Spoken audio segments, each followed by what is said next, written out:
We are back with more college football coverage, and in this one, and maybe potentially another video, I'll be addressing a lot of different things going on in the transfer portal. There's been a lot of information coming out. There's been a lot of different players entering the transfer portal, withdrawing the transfer portal, and everything like that. But there's no way I'm going to be going through 4,000 individual players all at one period of time. So I just figured I would get on here and, go through a few details of a few different moves throughout the course of the past few days and maybe pick up on this again. I'm sure that inevitably we'll delve into material discussing the waves of groups of entire teams worth of transfer players moving on to an entirely different roster as a result of coach connections and the damn tax of NIL, that specific fee. But I will start this out by focusing on an Iowa State move for an entirely different reason. Yes, there were a number of players that would move on to Penn State as a result of Matt Campbell being hired by them. However, my focus initially on one of the first moves of this entire thing would be on none other than Tristan Exline, a 4-star or 3-star rated linebacker from Texas. And for the first 3 years of his college career, he was actually at a university called Texas-Permian Basin. Now, I had no idea of what this school was. I didn't even know this existed. But it turns out that when you look into his profile, his move to go to Iowa State is actually a pretty solid one, all things considered. And I think it does showcase just how much good at times the transfer portal can do for a few players. When you look at his career at Texas-Permian Basin over the past 3 seasons, he's progressed from year to year to year. And last season, man, he had a hell of a year. In 2025, as a linebacker for them, starter, played in all 14 games while logging 143 total tackles, 19.5 tackles for loss, 5.5 sacks, an interception, 2 pass deflections, and 2 forced fumbles. Getting it done all over the place as a potential field general for that unit. And it got to the point where he had played so well that he garnered a lot of different awards for a specific team. He made the Elite 100 team for the second year in a row. Also made the All-America team for the Don Hanson organization in their second team. He was also an AP first team All-America football team on the defensive side of the football this season. And was also named as the Lone Star Conference Athletic Performance All-Conference team member as well. So he's garnered a lot of accolades that may not really be known to most people who cover FBS football, But in his own field, in a university that plays at a far lower level, D2 and under, he has played exceptionally well. And when you look at that kind of move, he wasn't the only player from Texas-Permian Basin to move from there and get a big opportunity at a major program in FBS D1 play.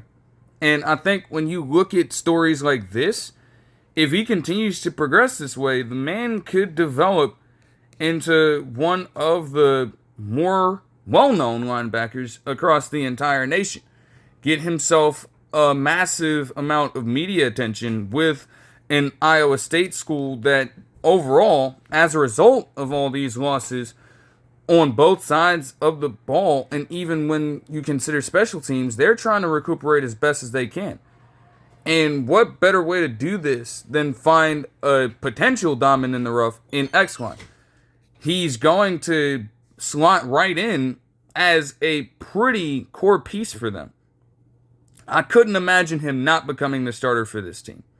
And again, to go from playing in Texas-Permian Basin for all that time and not really having a lot of the coverage on you, but still performing at a high level, now you take that potential consistency, you slot him into a Big 12 program like that with a new coach who could, as Jimmy Rogers, I believe, was a defensive coordinator before getting his head coaching gig at Washington State. He may know how to best utilize his services. So to, start that off there, yeah, you weren't expecting me to talk about an Iowa State move in that fashion. And sometimes, like that is where the transfer portal can be a bonus for some teams. It does hurt in a way the FCS schools because, like, you're trying to develop that talent as best as possible. And the natural desire for some of these players is to, want more for their, football careers. Even if they don't play after college, they at least want to have the opportunity, if it's granted to them, to play at a much higher level. And you could consider Exline is willing to take said opportunity in this case. So, from that standpoint, they're left with just not even lackluster per se. Some of the players that they have remaining on their roster could still be really good, but all you are doing at that point is you're just pumping talent through your system to just funnel them right over to the FBS. And at that point, you could question or begin to question why you truly have that kind of organization or department in your school if it's just going to serve as a springboard consistently without you really being able to retain much of anything at all. Which is something that in the long haul could be sorted out, through different language in terms of NCAA rules.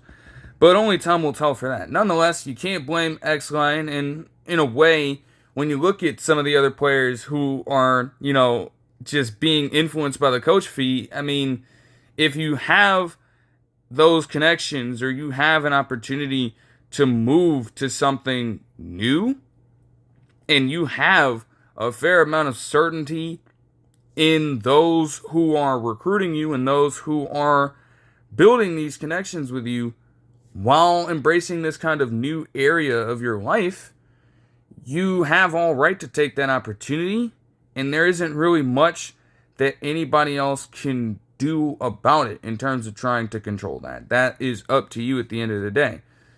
But man, like it just, on the other hand, as we'll explain inevitably, it's like, oh man, like you're just literally carving out the same roster at that point. It's insane. But I digress.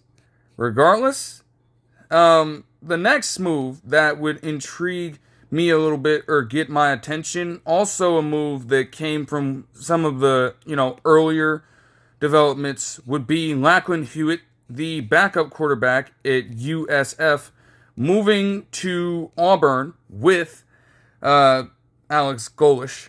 And yes, you would have a good amount of South Florida players also moving as a result of the coach fee there. But Hewlett, I was just kind of intrigued by this one. I didn't really know that was going to go down. If anything, because it's worth mentioning now that Byron Brown would also transfer to Auburn in this situation. It was in the prediction ball, but you want to see that confirmed first. It did happen just recently. So, in that case, Hewitt's still going to be sitting behind Brown in this situation on the roster. And with the kind of work that Brown put in last season, it's not going to be hard to have him take that starting job for at least the next year, maybe a couple years, depending on how eligibility works out for him. And then, I guess, Hewitt's belief is that if things pan out a certain way, he could get his opportunity as early as next year, as of the recording of this video, in terms of 2027 play. Or, I guess, maybe even just trying to wait it all the way out for the long haul and be there up until 2028, which could get volatile, considering that as a freshman, with Golesh leaving, rather than potentially taking over at USF still as a starter, he decided, no, I don't want to do this. And I'm going to, again, go to a situation that I'm accustomed to. go and be around people that I have more experience with and have them help me out as I'm, traversing through this new journey as a potential student at Auburn. Can't be blamed if that's the mindset for him, but I'm not sure. Hewlett, again, was just a true freshman last season. He got most of his playing time in the very last game of the season, the bowl game they had against Old Dominion that I did talk about in one of the more recent recaps throughout the bowl series. He didn't really end up doing all that well. And again, it makes sense if he's not getting a lot of those reps with those core players throughout the course of the season to just throw him in there in a relatively competitive bowl game at the time in light of Stone's injury at that point. It wasn't the greatest possible scenario for him to be in, and so he did crumble. Unfortunately, it is what it is. But yeah, that would be an interesting component to look at of this. I don't know how the timeline would be for him, but he does show, potential promise whenever he gets the reps in, and again, he is the next in line. Confirmed. Unless Auburn is able to, in general recruiting, go out and get other talent, which could completely thwart Hewitt's plan there. But man, hey, alright. So to get into some other material, something that recently happened. This interesting scenario with Damon Williams Jr. has caught a lot of national attention, as he did recently enter his name in the transfer portal a few days back. And once I saw that, I'm like, really? Really? They mentioned as well in the initial post that he had recently signed a deal with them. And automatically, I guess at some point after that, he decided that, hey, I'm going to enter my name in the transfer portal. My mindset was, okay, is he trying to bluff it? Is he just seeking out a potential, new deal with a different team or what? What was the case here exactly? And, in seeing that with a lot of the different teams that need quarterbacks, I was saying, hey, if Damon Williams Jr.'s name is out here, then if I'm, a team like Kentucky or a team like LSU, with the dynamic play that he's put on, and he is just a teens-year-old sophomore at this point, I'm calling him up. I'm doing whatever I gotta do to bring him in for a visit, and I'm making a fucking move for him or Sam Leavitt. To this point, Sam Leavitt still hasn't signed with a team. He's been visiting a number of different places. But we're on Williams Jr. right now. Then, yeah, a lot more material would come out about this. And it wouldn't paint the best picture on both sides.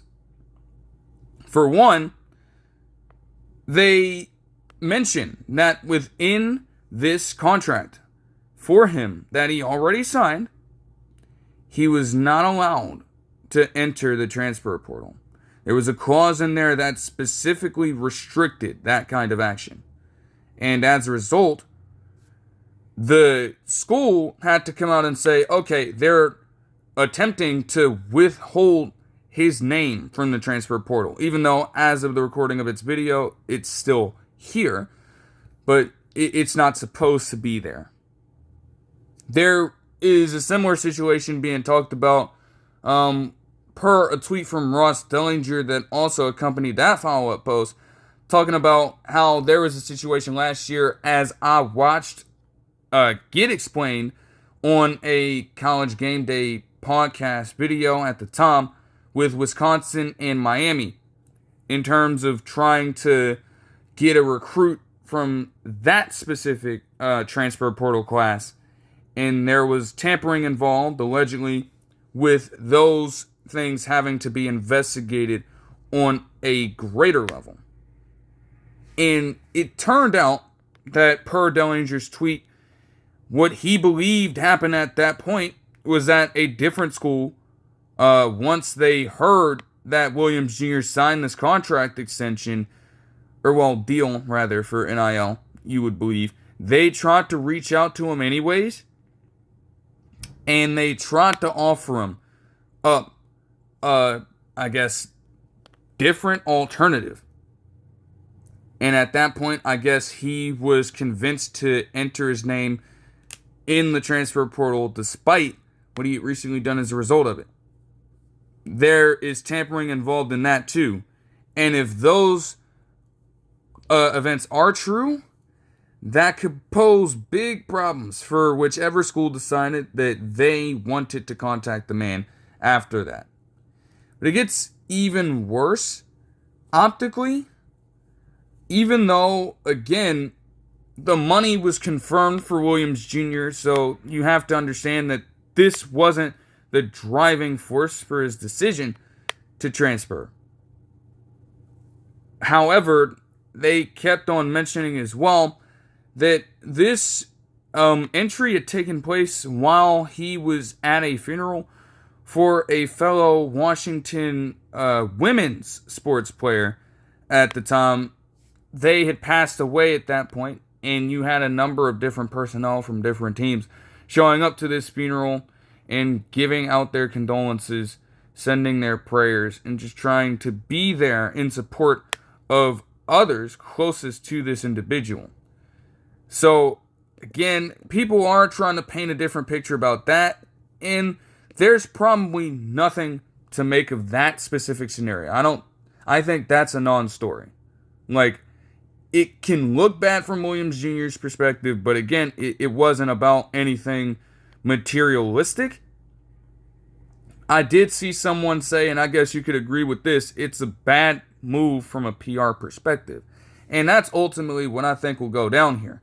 So when you have that all going down in tandem with each other, it really makes for an interesting situation. Initially you thought, okay, Williams Jr. was just going to transfer, but this thing is going to get incredibly ugly and awkward very quickly. At that point, if Williams Jr. truly wanted to leave, well, then it's like, damn, for, again, those fellow teammates of his, it's going to be awkward to have him return. But you actively have the school, maybe smartly if tampering is involved, withholding his entry into the transfer portal and denying him an opportunity to move. So it's just kind of, I don't know, there's a lot going on there, and there's probably a lot more information that's going to come out about it. If we see that Damon Williams Jr. does get moved anyways, even that is like, oh, okay. So do rules not matter in this situation? If you already signed a contract with the school and they had a clause in there explaining that you couldn't enter your name in the transfer portal, and you're still allowed to do so against their will and move to a completely different school after all of this, then the idea of truly committing on written paper to a school is automatically thrown out the window at that point. And that could set a bad precedent as well. So from that standpoint, it'll be really interesting to see how they handle this. Straight up. So I'll keep on progressing through. This is just going to be a round robin. We're just going to keep progressing through. And as I'm scrolling down right now, I see that J.H. John Henry Daly of Utah is predicted on the crystal ball percentage to have a 100% chance of committing to Michigan at some point in the next few days. And I think that, again, it makes sense from multiple perspectives. Again, Coach Fee, yes, Kyle Whittingham is there now. He was there, obviously, last season. And you're just going to try to take that opportunity to move forward and be under Kyle Whittingham's, coaching control again in this situation if you have an opportunity to do it. But for Michigan's defense, as much as I can't fucking stand it, it would make tremendous sense for them. Like, the man is a 4-star prospect in this situation, and man, he has been nothing short of an absolute terror for that Utes team since he's been there. Like, when you look at him last season, there were just a few different plays across a few different games, most notably standing out to me against Texas Tech, ironically enough. Man, single-handedly out here wrecking the game, no matter who was in at quarterback, whether it was Will Hammond or whether it was Baron Morton at the time. He was single-handedly taking it straight to that fucking defense. He's a fucking monster. You know, this was a damn sophomore season. Well, not sophomore season. Either he's a redshirt sophomore or he is a junior coming into this. Yeah, redshirt sophomore is his current class at this point. And in that season last year, he had 11.5 sacks, 48 tackles, and 2 forced fumbles. So to bring that over and potentially have at least 2 more years out of him, that is pretty damn good, to say the least. I ain't gonna lie. Like, hey, say what you want about it, but that could truly go down as a sneaky move. Again, though, it ain't confirmed to this point. That is just a percentage. So we'll see what ends up happening here. Interesting scenario here, and I guess I can follow up in this case. I mentioned that Kenny Minchey of Notre Dame entered the transfer portal, and initially his crystal ball percentage sent him to Nebraska, with him, a few days ago actually committing to them from Notre Dame.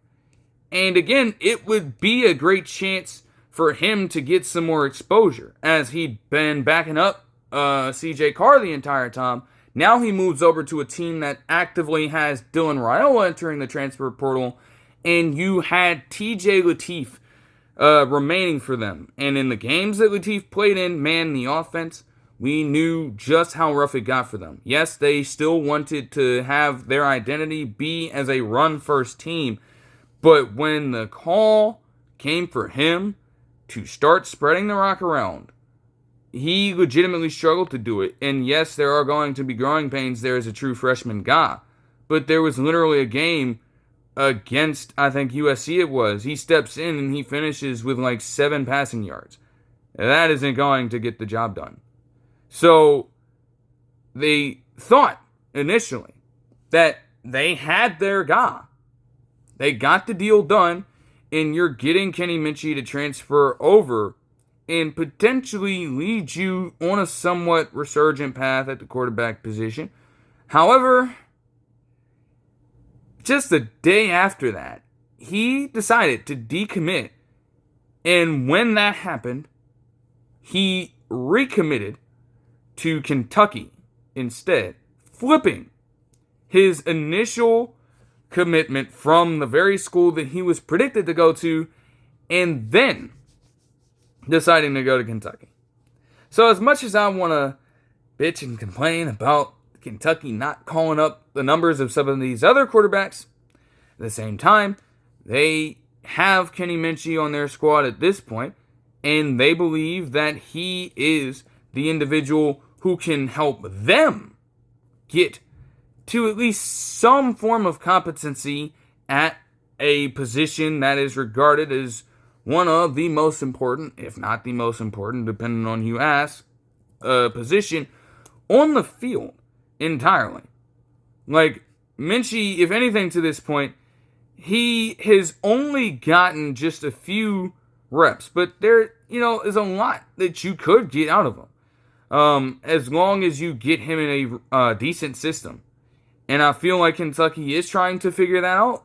I'm not going to lie. If Stoops was still there, and yes, Stoops, they are both related to each other. If Mark Stoops was still with this team, yeah, I don't know if this would have worked out. But seeing as you're trying to get a different offensive mind in there, and it's smart on their end, you have Will Stein coming over from Oregon, and we know what he's done with that offense throughout the last few seasons since he's been there. You have a number of different Oregon personnel also accompanying him in the front office and everything. So, I mean, hey, like, you have a chance to take a calculated risk on a guy like Kenny Minchey, who to this point in his college career only has a few snaps to his name, but is still going to enter next season at 21 years old. Man, you have an opportunity to build something here. And it would be interesting from my perspective to see, okay, what the hell does Kentucky do next? What do they follow this up with? So I guess from that standpoint, we can just look at some of their other accompanying transfer portal moves to potentially flank Minchey in this situation. And, I mean, hey, they've got a lot going on as it looks here. It seems like a lot of their moves, a fair amount of their moves, have to deal with linemen. They have a few different linemen here. You have multiple three-star linemen, including Jordan Castile from Florida transferring over, Jamarian Harkless from Purdue transferring over as a defensive lineman, I should say.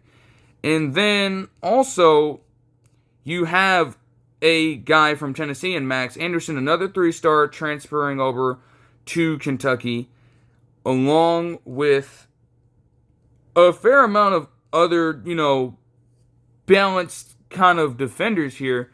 They have Landon Watson, a linebacker, a three-star from Kentucky, moving out. And in his place, they have now gotten themselves a safety in Aaron Gates, another three-star from Florida to transfer over. They got an edge rusher from Gardner Webb and Antonio O'Berry, a three-star to transfer over as well. And also, one of their biggest moves to this point would be yet another offensive lineman in Colton Price. Now, he's a four-star guy with his rating increasing since leaving high school, as the 247 Sports legend would put it. And he is 6'3", 318. I would believe that they'd want him, I don't know, interior offensive lineman could mean a number of different things. They could want him to be a guard. They could want him to fill the center position. So there are a number of different routes to take this. But that is not a bad idea at all for them. So it definitely puts Baylor at a loss if that's a great piece for their team. But hey, you can't deny that Kentucky, at the very least, appears to be trending in the right direction. They're trying to make the right moves to get their guy going. So you can respect that to an extent. All right, some other moves here. Yeah, ASU has some interesting things going on. Arizona State, obviously they're going to lose out on Sam Leavitt in some way unless he shockingly decides to, after evaluating everything, say, I'm going to go back to Arizona State and just run it back for maybe another season or so. However, even with them losing a few guys here, they have gotten themselves quite the roster out of just the transfer portal alone. It is brutal that they would as well lose Raleigh Brown, their running back. Damn good running back, by the way, to Texas. And I must say, it does put Texas in a bind, knowing that their backup running back, their true freshman, had such a good outing against Michigan in their last bowl game of the season. You are trying to build something there, and I suppose it would hurt you to lose both C.J. Baxter Jr. and Quintrevion Wisner as well, without having anything to show for it. So maybe getting Raleigh Brown back is not a bad thing at all. He's a shorter running back, but man, he can run his fucking ass off. There's no denying that whatsoever. Throughout the course of the season, he ranked 19th in rushing yards in the nation with 1,141 along with 4 touchdowns on the ground and an astounding 6.1 yards per carry. So from that standpoint of just damn great efficiency in running, that can help Texas out mightily. And it does kind of put Arizona State in yet another situation where they're going to have to find a way to recuperate. But at some of their other skill positions, they're definitely getting it done. Most notably, for them, a few days ago, when looking at the timeline, they managed somehow, some way to get their hands on former Colorado wide receiver Marion Miller. And he signed there, committed there, on January 5th. And as soon as I saw that, I said, damn. That is a hell of a fucking play for Marion Miller to make. We know what the case has been with Marion Miller over the past few seasons. He has been a guy that has ascended as a quality wide receiver for Colorado over the past few years. It's just that he had not really gotten the football. And you can chalk that up to the fact that he was ascending as a freshman and sophomore and wasn't really considered as a core piece of that team just yet, with Travis Hunter still being there. Or, again, just inconsistent quarterback play even when he did get his opportunity this season to become a starting caliber player for them. Between a 3-headed monster of absolute doom at the quarterback position. Not to really crap on Julian Lewis specifically, because he, being a true freshman in that situation, has still got Tom himself. But Kadon Salter, And then Ryan Staub was also just not good. Yet still, through all of that, he still performed at a high level. In 11 games this season, he put up 45 receptions for 808 yards and 8 touchdowns, with him leading the conference in yards per reception at 18. So, you were talking about a big play threat, and understanding that Jordan Tyson is entering the NFL draft as we speak. You get a return like that from a guy who will be a pretty core piece as a senior. He's undoubtedly going to get a lot of the attention, no matter who comes in, as a quarterback for this team. And that is where I think they could have a little bit of an issue as well. But to talk about some of their other skill positions, they also got Reed Harris, a wide receiver from Boston College, who is 6'5", 217 to come to this squad. Also a 4-star who has seen his rating increase since leaving high school. Holy fuck. He recently entered the transfer portal and then signed with this team yesterday. Now, I'm not all too familiar with Reed Harris, but I can tell you right now, as a man coming from Boston College, with the system that they run, being that caliber of wide receiver with an opportunity to go to a school in Arizona State that is going to want to air that motherfucker out with enough talent to compensate. Hey, they are instantly leveling up with a move like this. Now, he is a similar kind of player in this situation. He is also a guy who last season put up 39 receptions for 673 yards along with 5 scores, despite not having the most consistent quarterback play around, even with Dylan Lonergan being there, who he is now in the transfer portal himself. And his opportunities had been fleeting over the first couple seasons as well. But again, Arizona State, with losing that talent, they need all the firepower they can get, and Reed Harris can be yet another player to complement Amari and Miller so well. It would be interesting to see him in real time. I don't know if he's that much of a burner. I know Marion Miller, when he's gotten out in open space, can be dynamic as shit. If anything, Reed Harris might be a full-blown possession wide receiver. He could be. And would that be so much of a problem for them right now? Probably not. To look a little further into Arizona State specifically as well, it's not just the wide receiver positions, although Braden Vinesbright of Washington, a 3-star and a decent player, potential slot guy for them, would also transfer over to ASU. But you'd have them, you recoup at least one tackle in Ashton Sampson's a corner rather, and he would move from LSU to this team, as they would also have a couple of other players enter the transfer portal as a result of some of these other moves.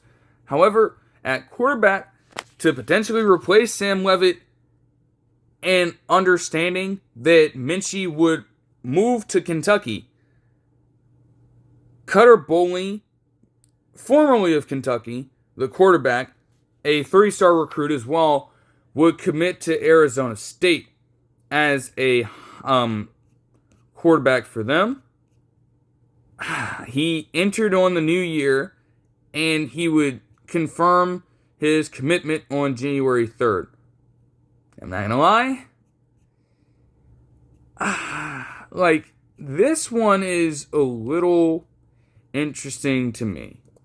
Because, man, we know how much he struggled at Kentucky. I don't think it really is hard to see that at all. Last year, as a redshirt freshman, was his first real opportunity. And it wasn't pretty. 65.8% completion percentage is okay. But he had 15 touchdowns and 12 interceptions, along with 2,160 passing yards. And to finish out the season, the man suffered back-to-back harrowing losses, with in a play against both Vanderbilt by 28 points and then infamously getting shut out by 41 points against Kentucky. So it was not the best for him. However, even with that being said, maybe a change of scenery is all that it can take. And again, Mark Stoops, we understand how limited his offense could be. Now you have all this other talent flanking him, when Kentucky themselves, they struggled to really bring that in for bowling last season. So you, at a point, you want him to level up as a player, but also he might need the talent around him to perform at a high level. He's starting to gain it. And under a different system, with what Kenny Dillingham and those guys at Arizona State will be doing, he could be on the rise. So there's a lot of potential that comes with this. This could be a massive bust, or it could be a pretty solid boom. But a lot of the moves are that way, in essence. When you are trying to go with these gambles in the transfer portal and just in general trying to recruit talent anyways, it's always about projections. You're not always going to get it right. But man, sometimes you have to be willing to do it, or you are just going to completely wither out as a product, as a staple in college football. We've seen that happen to multiple coaches at this point, and that's why they no longer have jobs at this time. And speaking of jobs and potential coaches not understanding it anymore, we can now kind of go through some of the waves of just moves that teams have gotten themselves into as a result of some of the mid-season, early season coach firings. Starting out, infamously, with Oklahoma State, who did fire Mike Gundy after almost 20 seasons in Stillwater at this point. And from the get-go of that particular move, it was understood that they were going to be in for a massive rebuild all over the board. And with coaching, it came down to them choosing Eric Morris from North Texas to take over the role and have themselves a new head coach at the helm. Inevitably, you figured that a fair amount of North Texas players would follow him from the School of the Mean Green to the Oklahoma State squad. And it's safe to say that we weren't surprised. I mean, Mestamaker was one of the first guys to enter, and inevitably the crystal ball prediction would be right. Although, even in saying that, it's like it might have been a foregone conclusion that he was probably going to transfer over to Oklahoma State from North Texas. But in all seriousness, man, Mestamaker, man, did he have himself a hell of a fucking year. Mind you, this is a redshirt freshman last season, putting up 68.9% completion, which led the Conference of the American. 4,379 yards through the air, led the entire FBS D1 pool of schools and quarterbacks, which is fucking insane to think about. And then 34 touchdowns to 9 interceptions, with yards per attempt and average yards per attempt numbers also leading the American at that point. This is a fucking force to be reckoned with. And yes, when the times got a little tougher, when push came to shove in some of the higher stakes games of the season, like the game against Tulane, things kind of slowed down from that perspective in terms of momentum.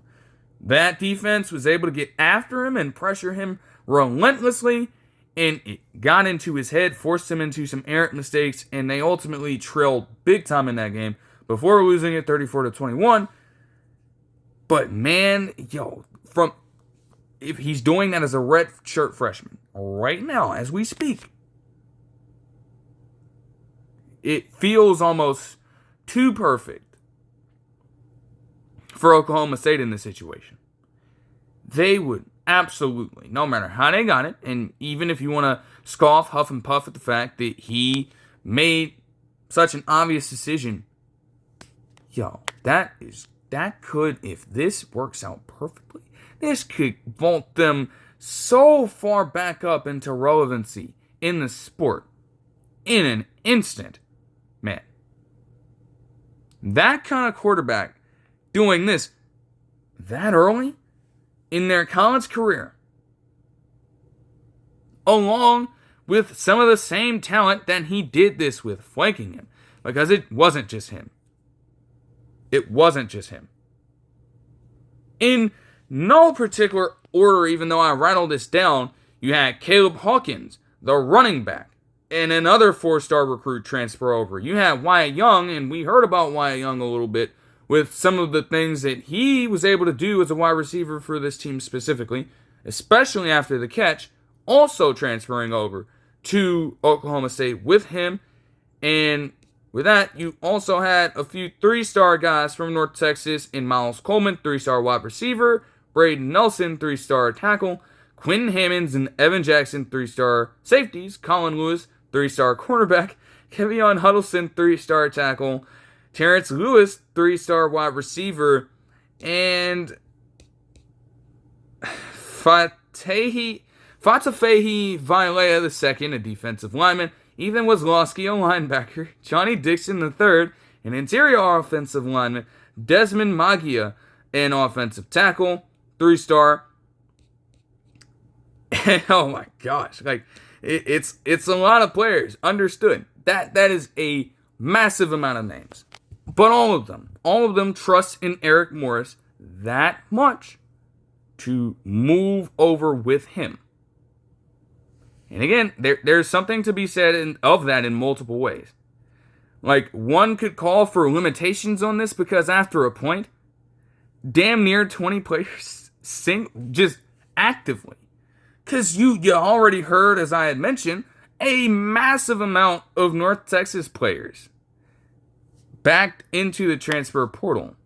And you're telling me a large enough chunk of that decided to just flock to one team to essentially make the North Texas Cowboys, as somebody said. The Oklahoma State Mean Green wouldn't make any fucking sense there. But you understand the point. It can look incredibly crazy. But as I already alluded to, man, that connection, it is truly strong. And when that exists, man, makes a lot of this possible. That is the engine that makes this go. It wouldn't be just restricted to North Texas, though. You actually had a few Oklahoma State players transferred to Wisconsin, including Shamar Rigby, a 3-star wide receiver, and also Austin Kawecki, a 3-star offensive lineman, moving there recently. Man. So they've had a lot of overall action going on. Another interesting thing of this is I think I've seen a little bit of Rodney Fields Jr. at times.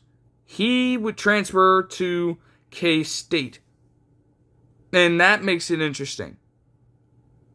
He's a 3-star running back. A little bit on the shorter side. And for him to look into it just a little bit, he's been in college for 2 years with the school. And he started to have things ramp up for him a little bit. However, it looks as though he's more of a by-committee running back. As a redshirt freshman last season, he got 614 yards on the ground on a solid amount of yards per carry, along with a single touchdown run. He also had 276 receiving yards out of the backfield, so that could be another weapon of his to utilize. My thing is, even with him moving over to K-State, I just don't know how much he would really expect to have a change in his role. Because with the way that Joe Jackson, a guy who's been there for a little more time now, played last season, especially in the game against Utah, that for him was a true breakout game. And I don't know how Kansas State can have that go down for them. See him perform to that level. And then decide, with the addition of Rodney Fields Jr., that, you know what, we're going to demote Joe Jackson down completely. No, he's still going to get a bulk of the carries. And he's still going to contribute at an exceptionally high level himself. So, to move from one by-committee system to another to be the second fiddle doesn't really make a lot of sense to me. But this is yet another situation where, as you have a much better running back in Caleb Hawkins taking over in terms of ranking and in terms of overall production, because he also had a solid season last year for a team that was just well balanced in North Texas.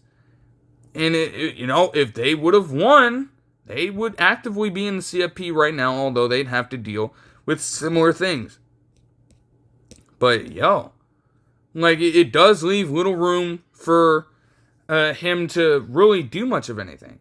And that's another component of this as well. Sometimes players' hands are just forced. I think with the transfer portal around, people have mentioned that releases have taken place of teams. And I think for them, I think Oklahoma State specifically, unless I'm tripping, it was mentioned at some point with something that I saw, that a team had released a special teams player, a punter, and they were forced to enter the transfer portal as a result of it. Just like that. Without hesitation. So those kinds of situations make it a truly unfortunate thing. But it's something that is a byproduct of every single thing going down. And again, you can question a lot of the specific regulations that may need to take place for it to, smooth over. Because again, having all of this go down through the CFP is a lot. A lot. And it just creates too much conflict. But ultimately, with the way things are now, you have to find a way through it regardless. And that's why to consider this team, although I will still, circle back to a few different wave of moves, right? I'll get back to that in a second. But it makes this all the more crazier from Indiana's perspective. Now, I didn't even know this myself, but they mentioned with a graphic on Fox Sports that I looked at that they do not have a single 5-star recruit on their team, and they are still the top-ranked squad in the nation with a chance to go all the way, depending on how they perform in the game later on and potentially in the national championship if they do make it. It is impressive what they have been able to do over the past few seasons with Kurt Signetti at the helm, and they are killing the game in the transfer portal right now. Right fucking now. Because not only do they actively have this team, but they have brought in a number of solid players, truly solid players, over just the past few days. I'll work my way up to it. But for some of the first moves, it was predicted that they would get Nick Marsh, and after a while, the former Michigan State player, who I had mentioned entered the transfer portal in one of the earlier recaps, did decide to take his talents to Indiana under Kurt Signetti's watch. And we saw what has been going on with Elijah Surratt as a transfer from JMU also being a part of this squad. So anything is definitely on the line for Marsh here. And again, with him, just trying to really assert himself as a valuable player on a team, because he's been solid for Michigan State, but obviously with him, they haven't really done much overall. You bring him to a roster that has done nothing but win over the past couple seasons, and that could completely change the course of his entire college career. So it's not a bad call for him. You also got a fair amount of different players here. To get into some of the 3-stars, you got a defensive lineman in Joe Yella from Tulsa to transfer. You got a pair of safeties from Wisconsin and Preston Zachman and Jaquan Saints in Cincinnati, respectively, to transfer to Indiana. Mekhi Jackson, a wide receiver, would work his way out and move to Liberty, but in place of that, you also managed to have Brock Schott, a tight end, move from Miami to Indiana. Chidi Obiazor, an edge rusher from K-State, also moved to Indiana. And I've seen some of the K-State games this season. He is a respectable player. 6'6", 275. Definitely could be a solid piece for them on the outside. Turbo Richard, a running back from Boston College, would also do it and move to Indiana for a team that legitimately has 2 quality backs in Kalen Black and Roman Hemby, I should say. Right now, having a guy like this, his name is Turbo for a reason. To get that caliber of player back is insane. Last season with Boston College, as a sophomore, he put up 749 rushing yards on the ground, along with 9 touchdowns on 145 carries, and also added 213 yards out of the backfield with 2 scores. So just a dangerous backfield and matchup nightmare potentially if you get him involved in this kind of offense, who is predicated on having that kind of balance take place immediately. That just does wonders for them. And then you have another edge rusher in Joshua Burnham from Notre Dame transfer to Indiana before a pair of big moves would take place for them. Osun Sammi, a teammate of Obiazor's, fellow K-Stater, and a 4-star recruit edge rusher who has also carved out a pretty respectable college career to this point as a player. When looking at him and his decision to transfer from K-State to Indiana, it makes a lot of sense for him as well.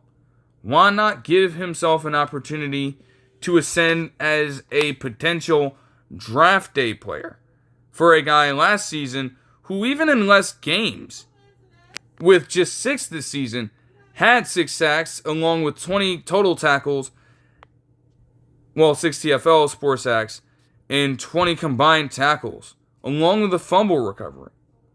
If he can do that in a season shortened by injuries, to bring that kind of talent over and potentially have him be exposed to a full season's worth of work, man, he is a guy as a redshirt senior now who can instantly come in and make an impact. And then you have yourself quite the interesting pickup here. Because if that wasn't enough for them, to my surprise, honestly, as this continued to get underway, because they had the prediction ball, the crystal ball prediction percentage state that this was a potential move for this guy. And even then, I didn't believe it until it actually happened, as on January 4th, you would have Josh Hoover, yes, that Josh Hoover, 4-star prospect from TCU, move to Indiana. And I'm like, what the fuck? There are multiple ways to look at this. Firstly, Hoover last season had a great year. A little bit of a downturn from what he did in 2024, but still good enough to make him one of the better overall quarterbacks in the nation, with 29 touchdowns, 13 interceptions, and 3,472 passing yards on 65.9% completion percentage. Knowing that you are still competing like this in the CFP right now, and you have the opportunity to recoup that quickly to where you will get, by default, one of the best remaining quarterbacks with some of the highest and longest experience in the nation, in Hoover, is just so fucking wild. Like, they are already trying to win the transfer portal. It's crazy. But then you have to look at it from a different approach, because when trying to look at it from that perspective, you aren't entirely sure that Mendoza is going to enter the NFL draft. We've seen all the mock drafts put him as high as number 1, sometimes number 2. We understand that he himself is riding quite the wave after being a Heisman Trophy winner, and could decide at any point of time as his season is over, whenever that may be, to take his talents to the NFL draft. But as of right now, we genuinely don't know that. And so, as I've kept saying, I wonder what those conversations would be like. You're trying to, at this point, play and game plan for Fernando Mendoza in the CFP semifinal match. And then, inevitably, if you get there, the championship game, you're handling that business on one day, or maybe have an on-off split for it. Then you're trying to sell one of the best quarterbacks in the nation to your program and pitch it to him with the potential for him to start next season. I wonder what that conversation was like, because to this point we don't know for sure that Mendoza is going to enter the NFL draft for 2026. We can only assume that. His decision will have to be made whenever his season ends. Hoover right now is there with the understanding that he's going to start. So it makes for an interesting and weird scenario if Mendoza decides to, depending on whatever result may happen, return for another season of potential development. But as far as we know right now, with the idea of having Josh Hoover take over that role, and you gotta understand that Cincinnati also did the same thing with getting Curtis Rourke from Ohio in, 2024, you can say, at this point. Man, he also, Rourke, in his lone season there, had one of the better years amongst all quarterbacks in the nation, although he did not really get Heisman consideration like that. So Hoover has a chance to ascend himself to legitimately the throne of quarterback play if he truly assumes control of this unit and leans into the system. That's the thing as well. Yet another way to look at it.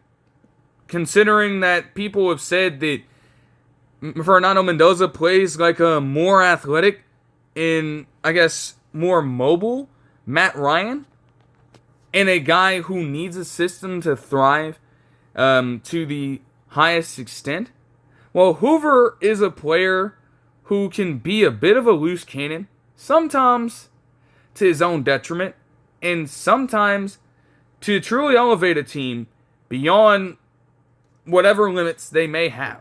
Like, there were multiple games, you could argue, last season that TCU had no business winning whatsoever, and with the help of Josh Hoover, along with timely plays from some other individuals, they were able to come out with wins anyway.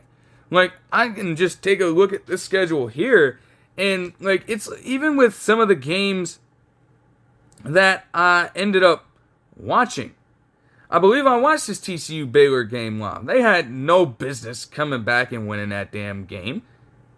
They did have a fair amount of losses in there as well, but yet in back-to-back weeks, they were able to beat a ranked Houston squad, which is probably more reasonable, and it was one of Josh Hoover's uglier games, but again, Houston is just, they were frauds throughout the entire season. Cincinnati, though, they won that game by 23 points for a team who was competing for a conference title bid. So, man, Hoover's play single-handedly can change the outcome of games, but it can also hurt a team's potential to win if he gets too reckless. And I don't know if a single hire can make that happen, to have him weed out those potential weaknesses as a quarterback.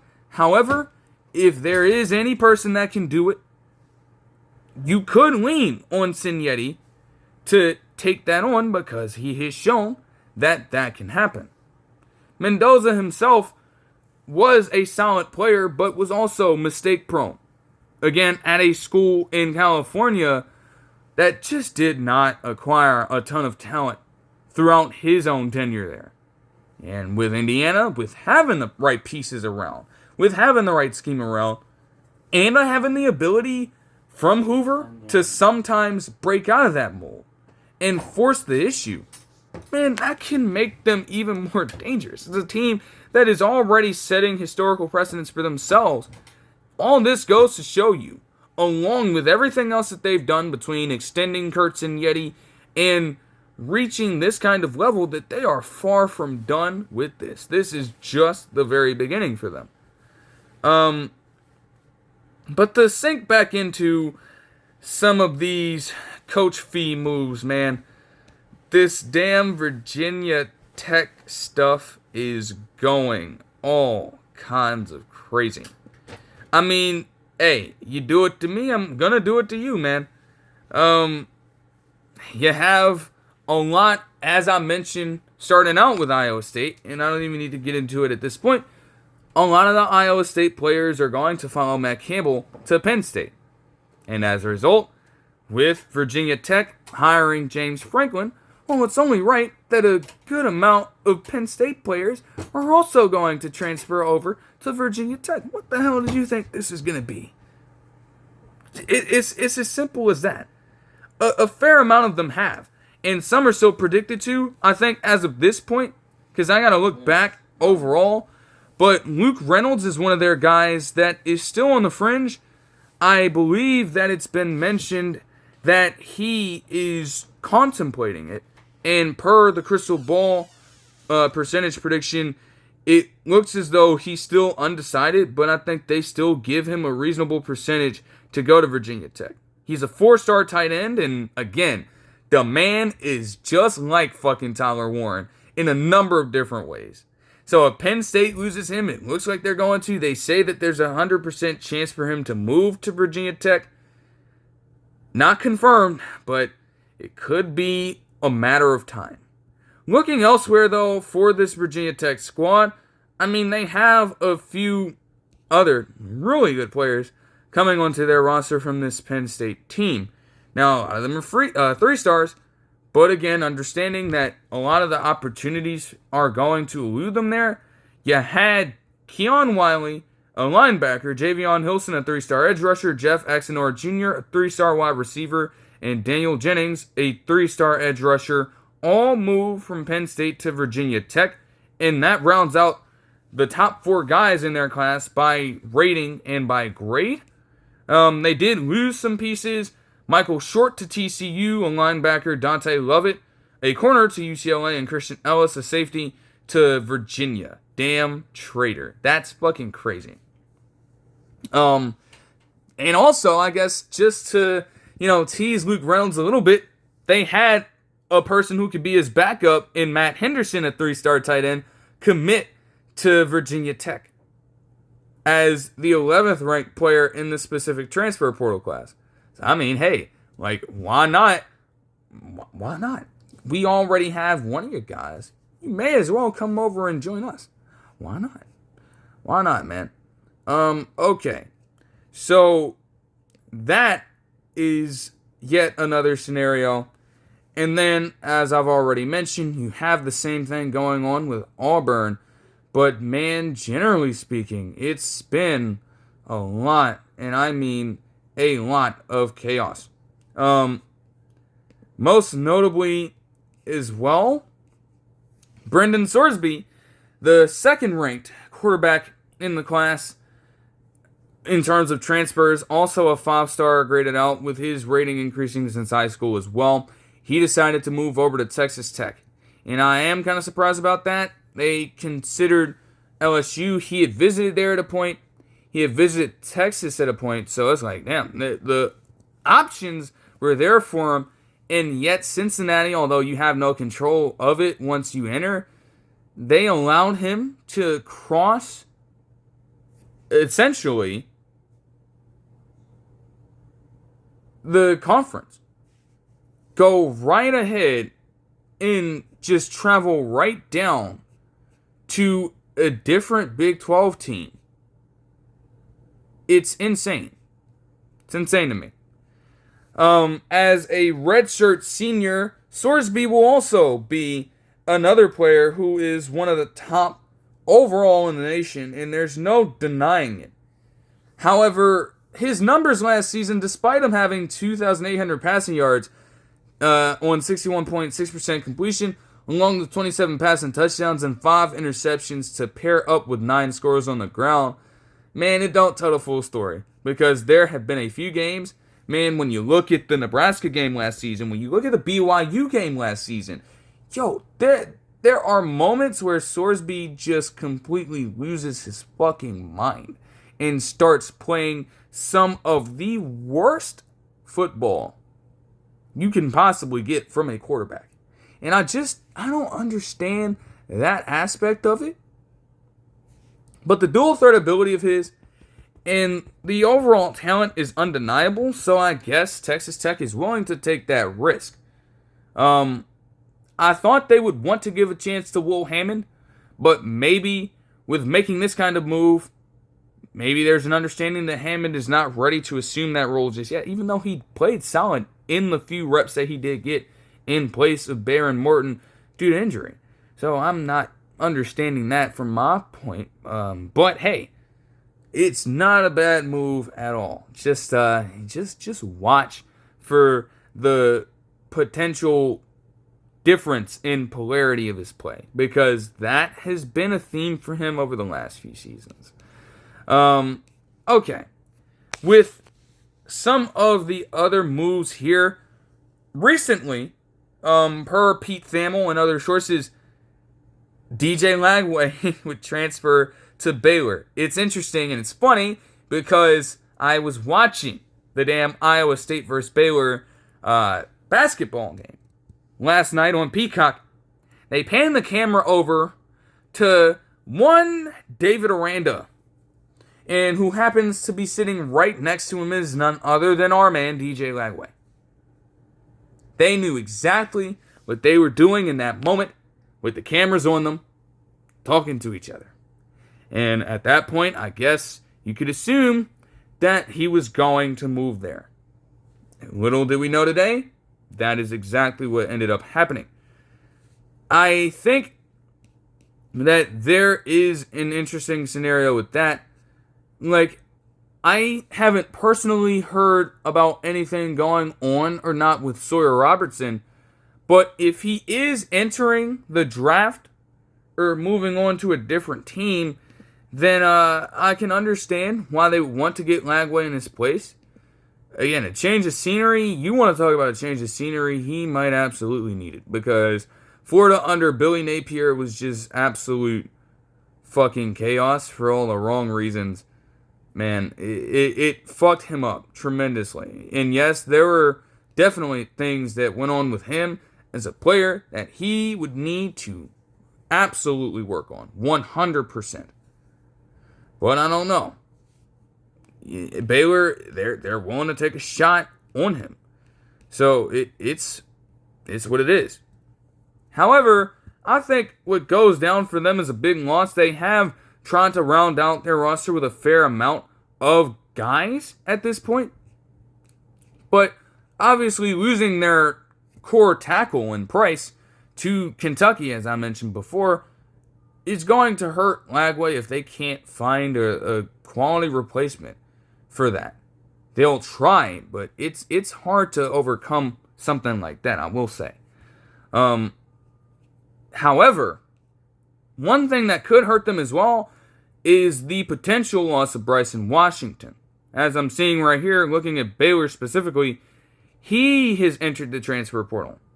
And of course, you have situations where some players just test it. Some players, as I've seen different updates talk about, they've withdrawn completely and not made a move at all to simply return back to their previous programs. So it's not always like, oh, I'm entering the transfer portal and I know for damn sure that I'm going to move to a different school. No, it doesn't always work like that. They are going to, there's going to be a little bit of uncertainty at times, obviously. And that might keep a player honest at points with themselves. It takes a lot of soul searching to make some of these decisions. So it's definitely understandable. Man, oh man. Ooh, I do want to talk about that move. Oh, cause that's so fucking good. I ain't gonna lie, man. But man. Okay, so where do I go next? Could do Missouri. They would have themselves an interesting pair of moves, as they would get Horatio Fields, a 4-star wide receiver from Auburn, and they would also pick up former Ole Miss quarterback Austin Simmons, who obviously lost the starting job to Trinidad Chambliss. He decided to move to Missouri as well. Both of those moves make a tremendous amount of sense for them. It's like, yo, I mean, you automatically get a potential connection with a wide receiver and a quarterback off the rip. And they desperately need it. Bo Pribula, and like they just went through so much attrition at the quarterback spot. Even with Pribula playing okay, he ended up getting banged up, and they had absolutely nobody to fall back on. Nobody. At least with Austin Simmons, you give yourself a shot.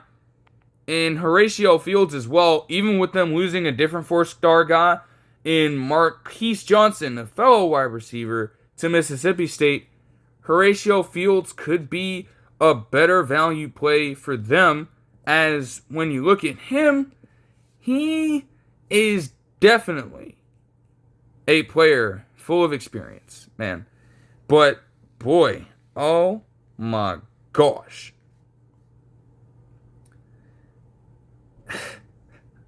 He took a massive hit last season.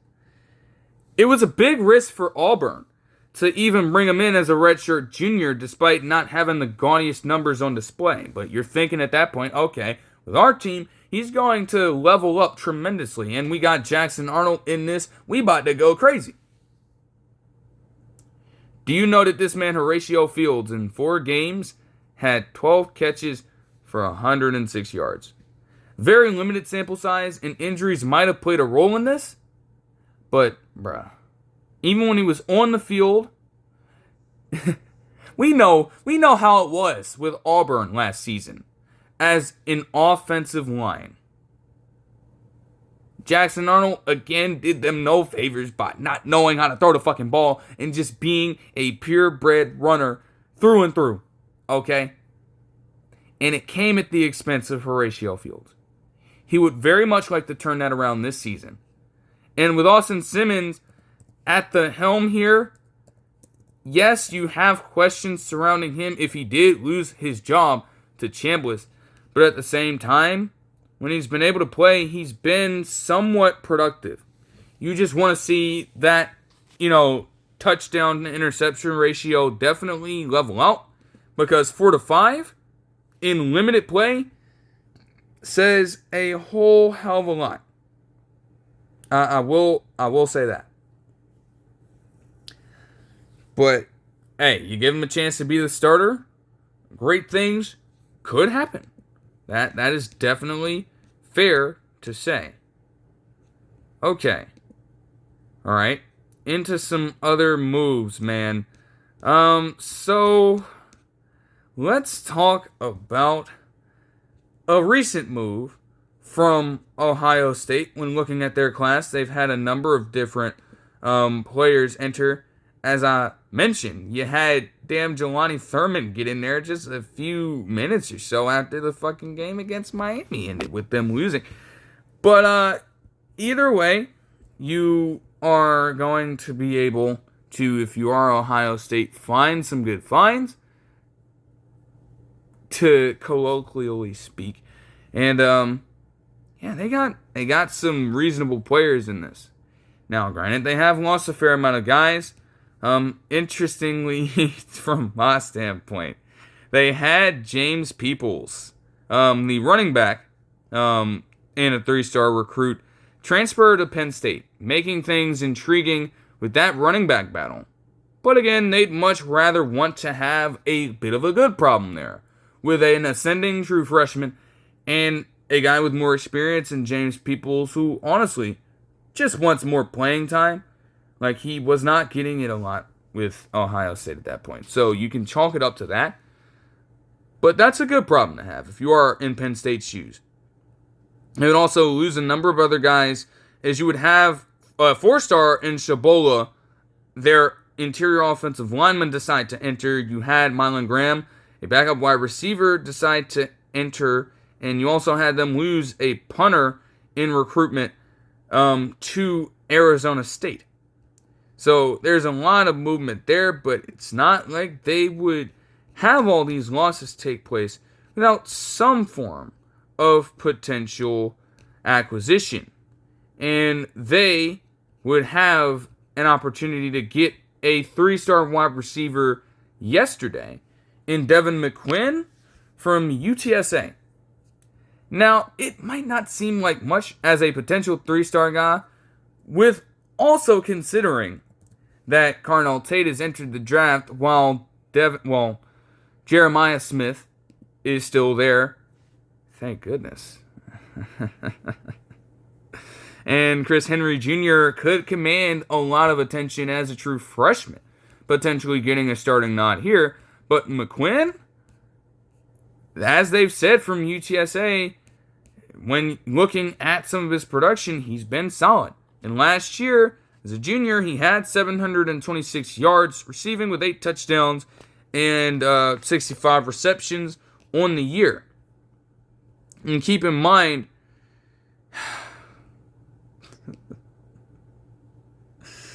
not the strongest quarterback play taking place. You have, we know what it is with the Ohio State offense. And with you losing those kinds of guys, you're going to want to get some capable weapons back. So it's safe to say that getting McQuinn here is not a bad idea at all. They would have today a 4-star in Keenan Nelson Jr., a safety, enter the transfer portal, while they would get a linebacker from Wisconsin, a 3-star in Christian Allegro, back. I feel like I've heard something about him. So those are solid moves. you definitely want to try as much as you can to get better through these kinds of exchanges, because, you don't want to have a situation where you fall short of your expectations and then remain content with it. So it's a solid start. There is certainly more to be done, as you can say, for most teams. And I think one of the crazier moves, or one of the most eye-popping moves, in my perspective, man, just wait till you think about this one. Because for a team that have been struggling to run the ball all year, even with Hill Jr., even with Jam Miller being healthy for a good portion of it, man, oh man, oh man. NC State would lose a couple of their quality players, a couple of their biggest contributors. But man, it would pay off for Alabama and USC respectively. Because when you consider that Hollywood Smothers of North Carolina State, formerly on January 5th, would commit to Alabama, instantly, they have themselves a primary weapon to use out of the backfield as a pure running threat and all-around player for them, man. Oh my gosh. Dude, man, I'm telling you, dog, last season, in what you could consider as a breakout year for him as a redshirt sophomore, he had a total of 1,128 scrimmage yards, including 939 yards on the ground, along with 7 total touchdowns and 160 carries on 5.9 yards a pop. Truly a fucking beast. And for Alabama to be dealing with all those struggles last season, to automatically get a guy like that is definitely special. And to take an overall look at their class, because if you're getting that kind of talent, you cannot waste it. And it's safe to say that, honestly, they haven't. They would actually, to bring up the USC component, they actually stole Devin Tompkins, a 6'5" defensive lineman from there, and a 4-star, and got him to enroll as well. They have taken a tackle from, they lost a couple of their own players as well. They lost a tackle, a 4-star, and Wilkin Formby to Texas A&M, unfortunately. And they did lose Jalen Mbakwe, one of their wide receivers, a 4-star, to Georgia Tech somehow, some way. But they did get Caden Strayhorn, an interior offensive lineman, to enroll with the school. And they also have a tight end in Josh Ford committing from there, committing to there from Ole Miss. So it hasn't gone completely unresponded to. But again, there's a lot more time for them. It's open until the 17th. So they have a lot more time to add on to it as well.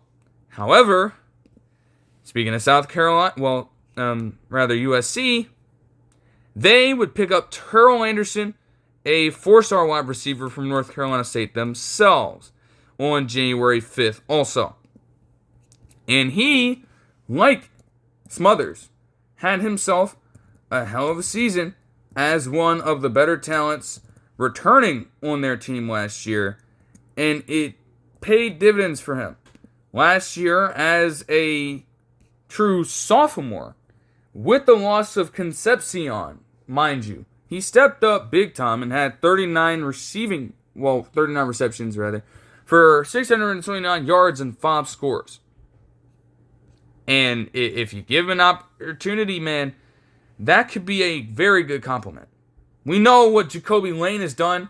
They are losing Makai Lemon, to the NFL draft. So to have that quality of wide receiver complementing who is considered a player in lane who is considered to be your best remaining asset. That could carry them tremendously far.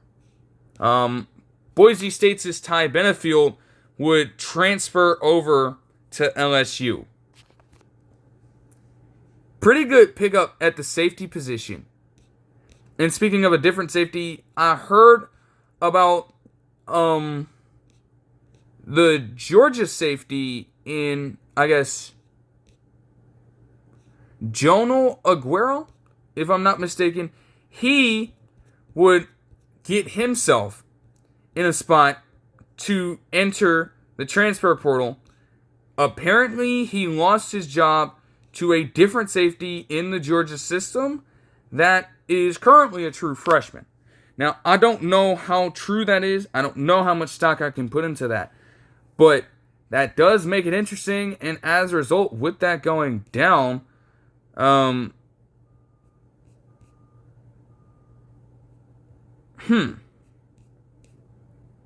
yeah, we'll have to continue to monitor that situation.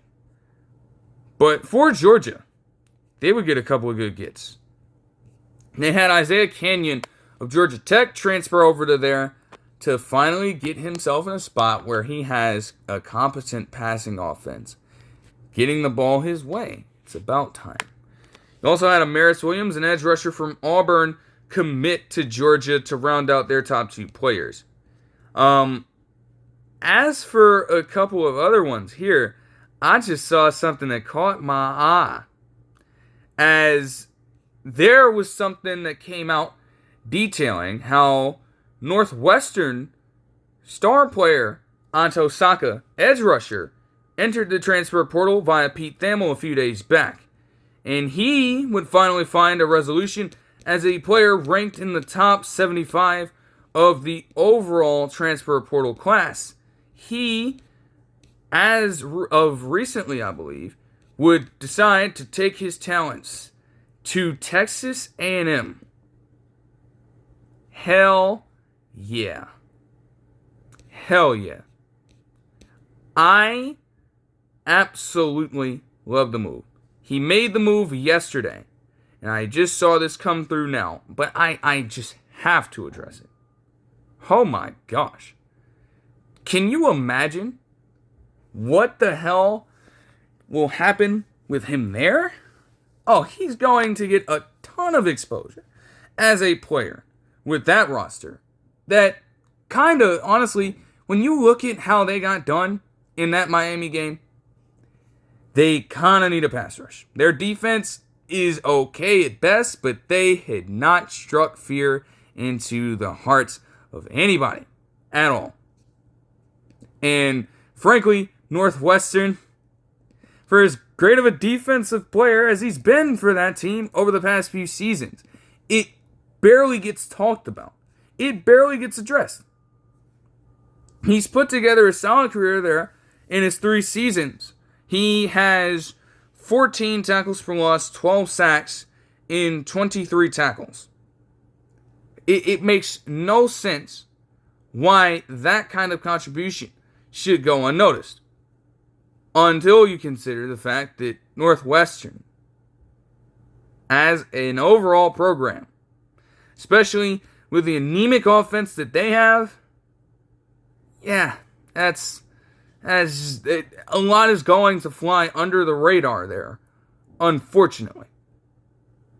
And he automatically comes in as a player who can make an immediate impact on that Texas A&M front seven. So that is a tremendous move from that perspective. You have to respect it from a man who came all the way from Loyola Blakefield into getting the spot at Northwestern and then making his own decision to take his talents to an organization that honestly may do way more for him in terms of production on the field with the talent that they have on the offensive side alone. Even as they may lose KC Concepcion to the draft. Put that aside. Don't get scared, Texas A&M fans. You might be getting yourself a good one here. Truly have to respect that. Let's see. Okay. Alright. You had, interestingly enough, player below him, as I had seen at a different point in time, Parker Livingstone, a former roommate of Arch Manning. No wonder they came into this with a chemistry throughout the season. He decided to do one of the most terrible things you could do as an Oklahoma player. Well, Texas player, Oklahoma player, whatever side you want to look at this from, he transferred to Oklahoma on January 6th. You know what the Red River rivalry is. And you decided, knowing the team you just recently represented, you decided to spite them like that and move to a sworn, deep-seated rival. Craziness. Craziness, man. I truly don't know what went into it for him. He'd probably want to do a lot more damage than 29 catches for 516 yards and 6 touchdowns. But at the same time, I don't know. It's like, even if you want the opportunities to increase for you, and it very well could for an Oklahoma team that could lose Deion Burks, could lose Isaiah Satania III, both to the NFL draft, in my opinion, you want to get wide receiver talent back in the best way you can. Yet, and you know, the opportunities, if those two things happen, like, it could be there for him for sure. But considering how things were for Texas, especially earlier in the season, like, you compare that to a number of different things, he'd gotten a lot of the attention at the wide receiver position. DeAndre Moore Jr., who would recently enter the transfer portal himself, could honestly attest to having a bit of a weirder streak with the team this season. For whatever reason, Manning and him just could not find a rhythm together in the number of games that they played with each other. And so his decision to move forward elsewhere, potentially, is understood. He is still undecided at this point, so that remains to be seen. And as I mentioned, Wisner transferred to Florida State. Now, that could be something. Florida State also got Ashton Daniels from Auburn as well. Guy who put together one of the better single game performances by a quarterback in the nation last year, despite being a backup to Jackson Arnold. And again, I found that incredibly ironic for all the right reasons. Yeah, it's just, I don't know. I feel like he'd have a much better argument there. So it's a little interesting to me. But again, Livingstone, it's not a bad pickup for Oklahoma whatsoever. All right. Because we're getting near that mark of time. I'm over an hour and 30.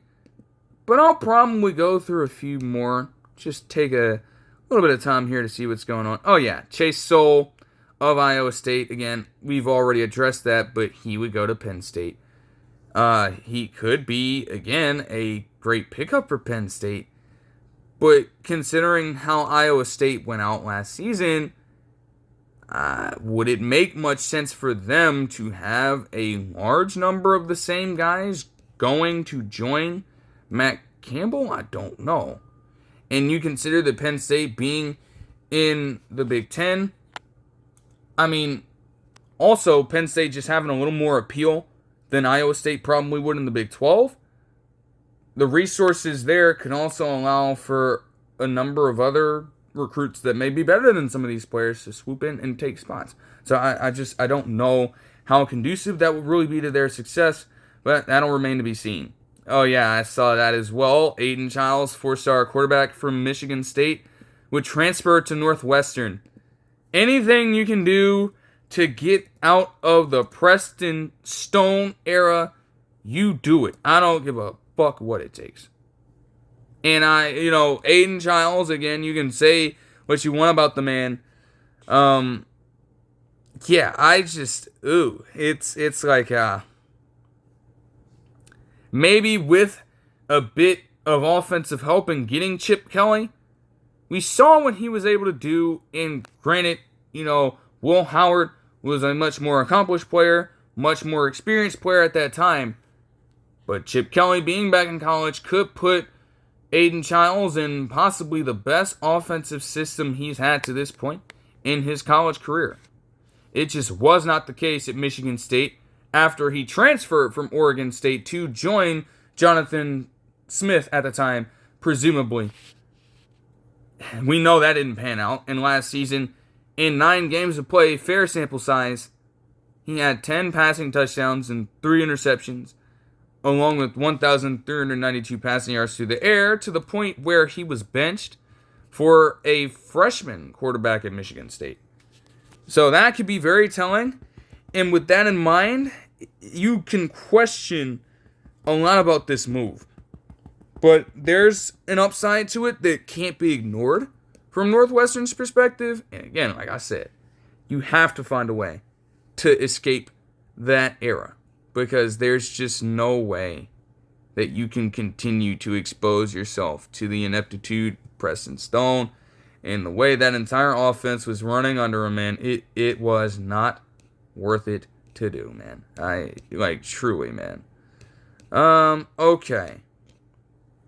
So, okay. Oh, yeah, alright. Let me go through and look at just a few in some of these. Oh, yeah, rattle off one real quick. Harvard quarterback, transfer commit, Jaden Craig would move to TCU, possibly for them to pick up the slack and just clean up where Josh Hoover left them off at that point. Again, the expectation, and I've said this before, the expectation is that he takes a Trinidad Chambliss ascent to his overall production and, I guess, impact on this TCU squad this year. It might be an unfair standard, but again, we actively see Chambliss right now, and again, with the Miami game on later, he's going to continue a year where having all that great time, in terms of overall numbers at Ferris State, to then transfer that over into some of the better quarterback play in the entire nation. Like, that is the standard. It might be a little unfair to just put that out there for any quarterback who just automatically decides to transfer from FCS play. But, man, it's being set as we speak. So, that's fair from that standpoint. All right, let me see. Yeah,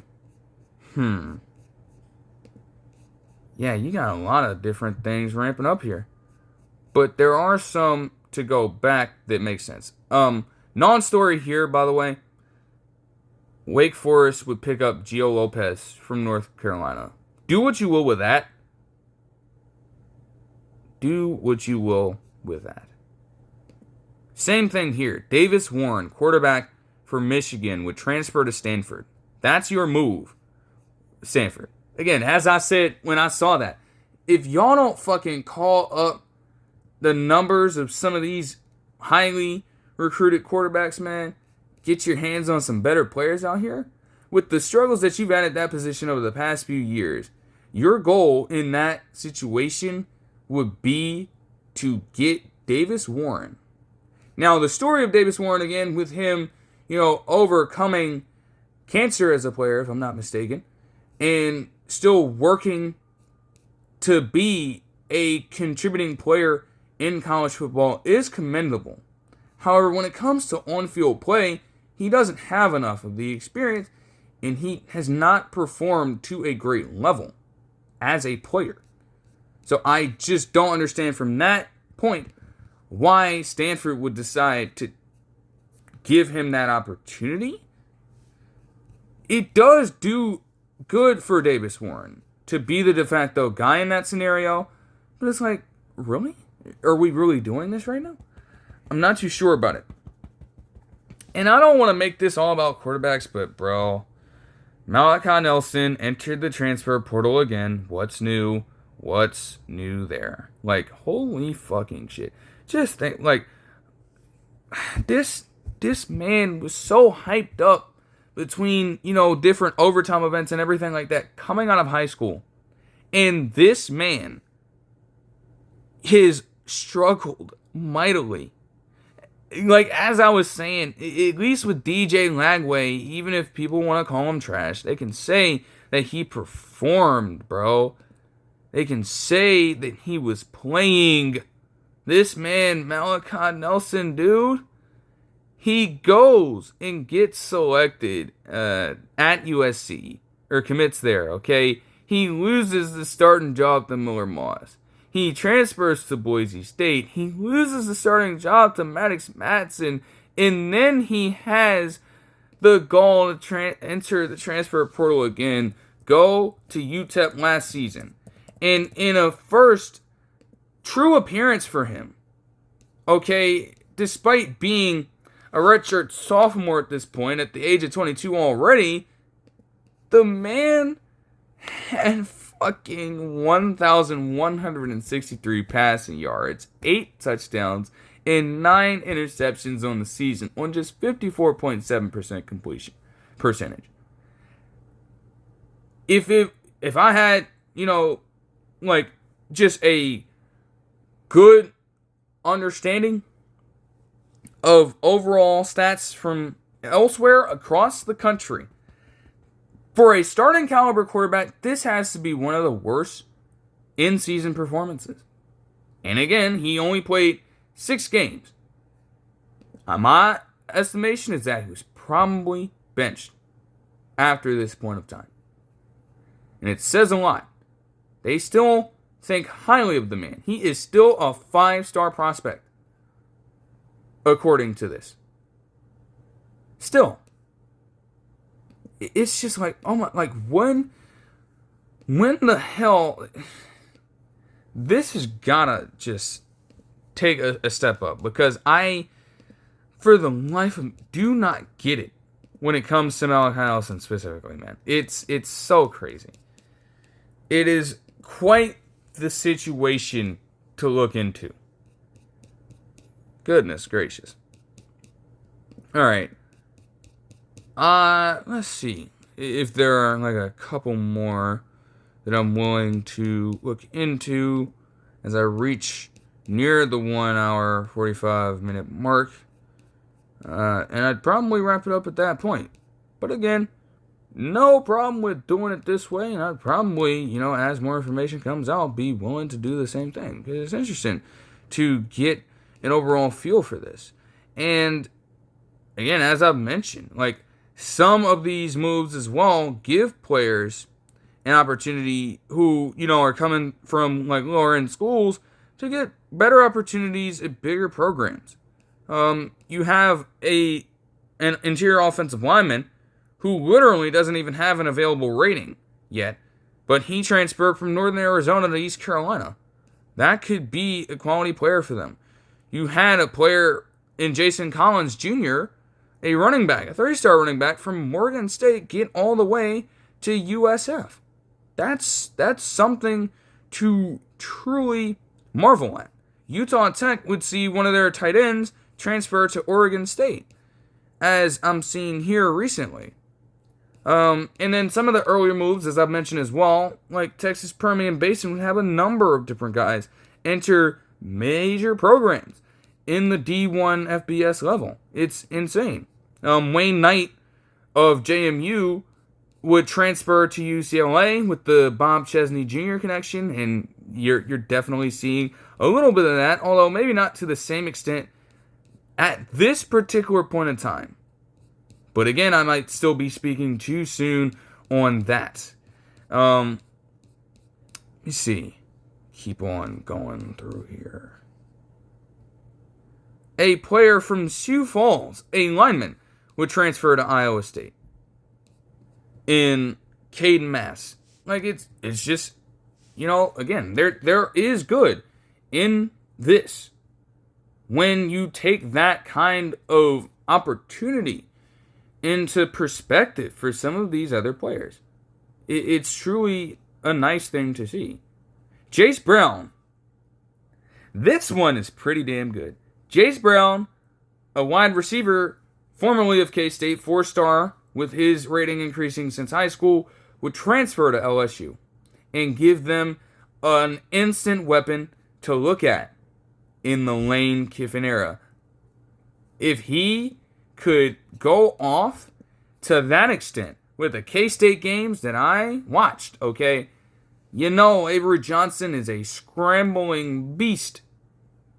If he could put together numbers like this in that kind of system, you could only imagine what he's going to do at LSU with potentially better talent surrounding him and just a good amount of attention being placed on his shoulders at that point. Like, that is a hell of a pickup by LSU in that situation. And, of course, they, too, would have a number of Ole Miss players. Honestly, not to the extent that we expected, but I'm sure there could come a time where at least a few decide, oh, okay, I'm going to follow Lane Kiffin over there. Yeah. Let's see. Okay. Alright. Well. Okay. They had A.R. Gladding, the wide receiver that I was talking about at Old Dominion, transfer to Maryland on January 6th. That is, that's pretty damn good. Not gonna lie, I like that move. I like that move, especially with the way that he specifically plays, it seems. With me watching the bowl game in South Florida, he seems like more of a physical player out there. And Maryland, I don't know. Like, I think with, some of their wide receivers, it's not like they didn't possess that element in their game. But it looks like Gladding is a guy who can, at times, be able to just win those one-on-one battles. And, if you're going to have Malik Washington in this situation want to elevate his game as now a true sophomore, potentially take more shots down the field and be willing to test the defense at times, you're going to want him to have faith in a player being able to win their outside battle, because he, as a quarterback, is not going to have control over that. And by getting a guy in A.R. Gladding who can make that happen, that could open up some form of potential progression for Washington moving forward. So I like that one. That's pretty respectable. Okay. Keep going through here. I guess just to rattle off some other ones, I guess I am going over this a little bit, but I guess not too much. Just to see anything else that stands out amongst a few of the different players here. Yes, you had another player in Gardner Webb and De'Aaron Hicks, a defensive lineman and 3-star player, transfer to K-State on January 5th. Okay, let's see. Okay.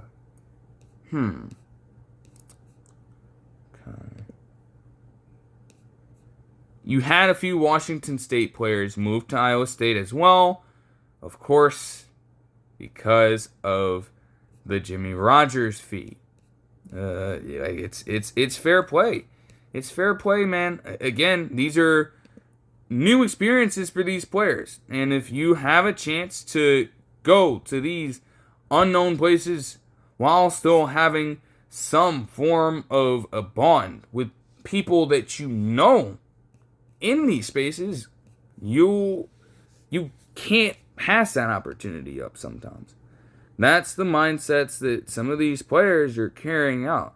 And you can't fully blame them for it, to be honest. Okay. Oh yeah, West Virginia would actually make a few moves, and I suppose I can get into that briefly to round it off. But let me let me go ahead and keep on looking back into these, because again, it opened up on the 2nd, and you just, again, that this is the thing as well, a lot of players not trying to cover every single one, but the idea of doing something like this and potentially being willing to do it again, maybe around the time it closes, to give a general update, is just to give y'all a pulse on the entire thing, and just kind of get an idea of what some of the teams are doing.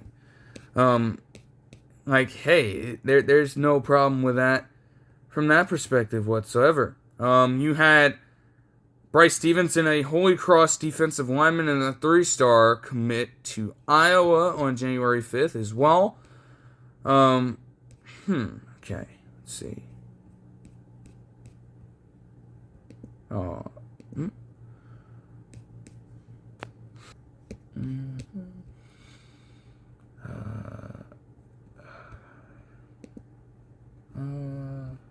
right. And then, Carson Hansen as well. Again, Matt Campbell fee. Again, even more intriguing there. A potential 3-headed monster, if you will, between Hansen, Peoples, and Martin Jr. Or maybe they just make it a by-committee system with Peoples and Hansen, and just take Martin Jr. completely out of the equation, which, again, with how he could develop as a freshman, it's damn, it looks as though he's already ready, and you're just, hindering that development by acquiring all this different talent and setting him back even further. That's kind of my perspective on that specifically.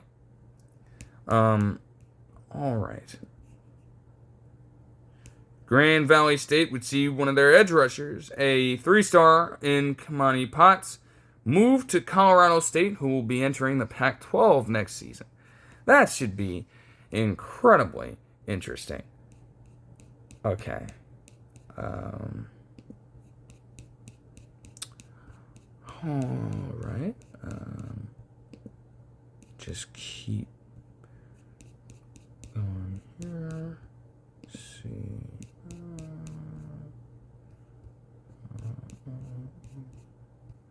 Ohio State would also lose one of their backup quarterbacks in Lincoln Kienholz to Louisville. Kienholz, again, similar thing. Just not enough playing time. He'd gotten in over the past few seasons in terms of garbage time and opportunities to run the football in place of Julian Sain.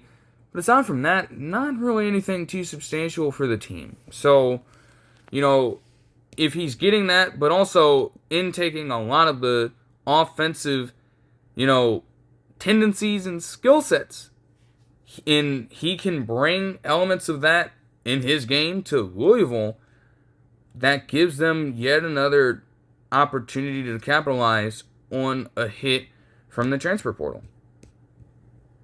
So that's not a bad idea for them at all. Let me see. Okay.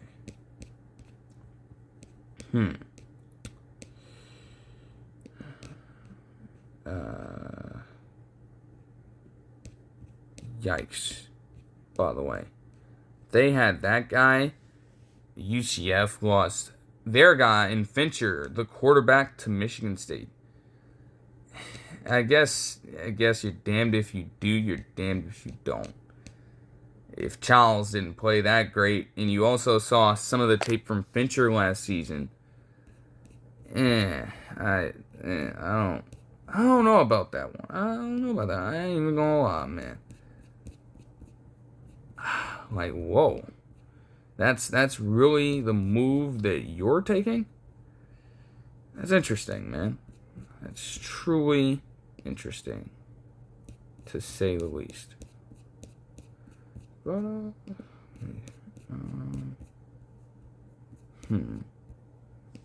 Okay.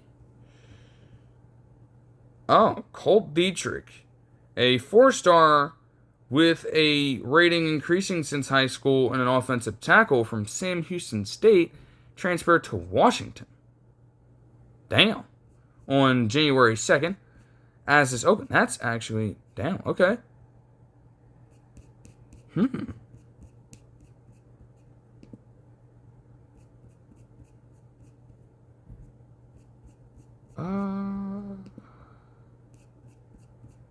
Alright.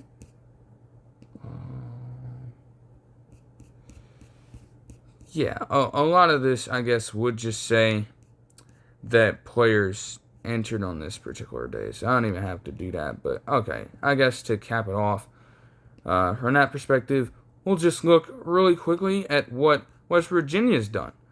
Because, yes, they've had a few players come through at this point. And they've gotten some pretty good ones to go for themselves. Across this class, they brought over a 3-star running back from Jacksonville State as a result of the Rich Rod fee in Cam Cook over to West Virginia.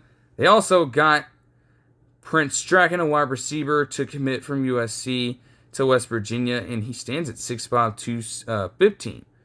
Now, with this character, I don't know if he's really gotten a lot of time with USC before, and that could work to West Virginia's benefit if he has not gotten that much exposure while still having this kind of talent. He had recently, he'd been with USC, and he transferred from Boise State, but he's never really gotten a major opportunity for himself. He only played in one game and logged a single catch last season.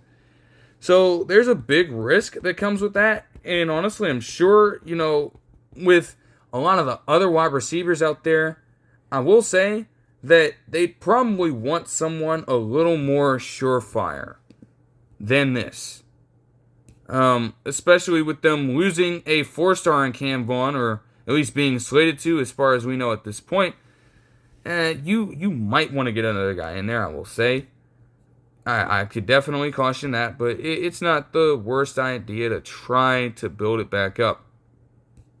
They find a quarterback, though, as they would get, I believe that these pair of Hawkins are brothers, and they would have Michael Hawkins Jr., the former backup quarterback at Oklahoma, commit to West Virginia through the transfer portal. Now, when Michael Hawkins Jr. has played at times, it's definitely looked a little rough for him. But you have to consider that although he's never really gotten the time to, perform all that much, he'll enter this as a junior with a fair amount of experience under his belt. All he needs is a good system to operate with. All he needs is a good system to operate with. And with a team trying to find their own footing, compared to, just getting guys who are, much more older and yet just not very good, there's still something to uncover with Hawkins Jr. here. So I do like them taking a gamble and picking him up in the transfer portal. And they have, gotten a few other players too.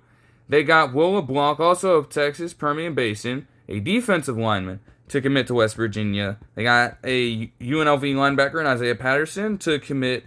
And they got Malik Hawkins as well, a cornerback, to move from Oklahoma with Michael Hawkins Jr. to West Virginia as well. So, I guess, in short, the transfer portal, it's absolute chaos. We understand that when you consider that there are 4,000 different players in this, when you consider that this is going on actively as the CFP semifinals are actively about to take place, and football still underway with teams preparing for all of the different challenges ahead, it's absolutely wrecked. However, when looking at some of the names entering this thing, the Anto Sakas, the Tristan Exlines, from other programs who maybe are again on a lower level, like a Texas-Permian Basin, or again, take a player like Anto Saka, take a player like Hollywood Smothers, for example, even. Talented players making waves on their rosters for years with a potential to carve out even greater prospects for themselves in the long haul and transferring to different programs that they believe can do this for them. Or again, even with the coaching fees, having different players express that kind of trust in their own, sort of groups to where it's like, okay, if you're going, I'm going with. And I guess that isn't something that you always see too much of anymore. But man, those kinds of things right there.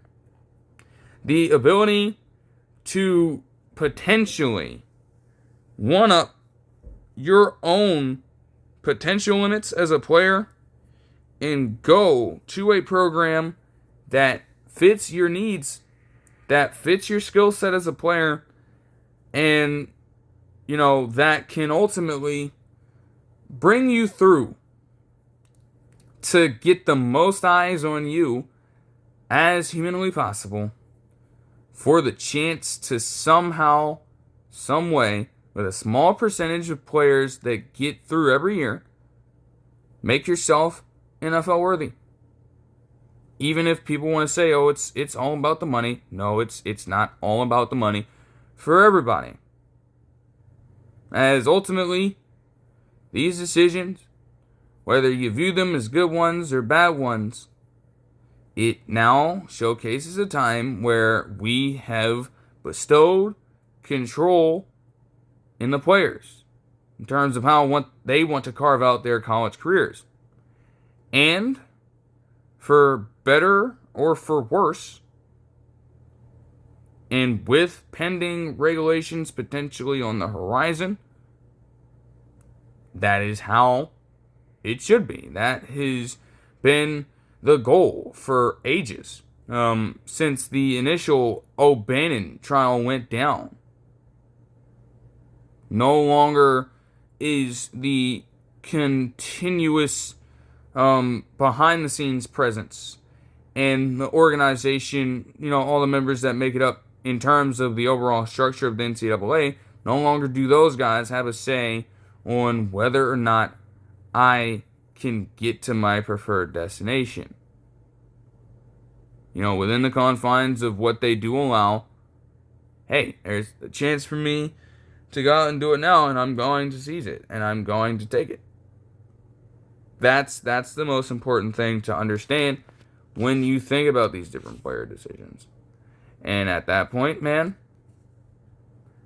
you'd want it to look a little different, but would you really have it any other way? What? That'll do it for this one. I hope you guys enjoyed the video, and I'll see you guys in the next one. Peace.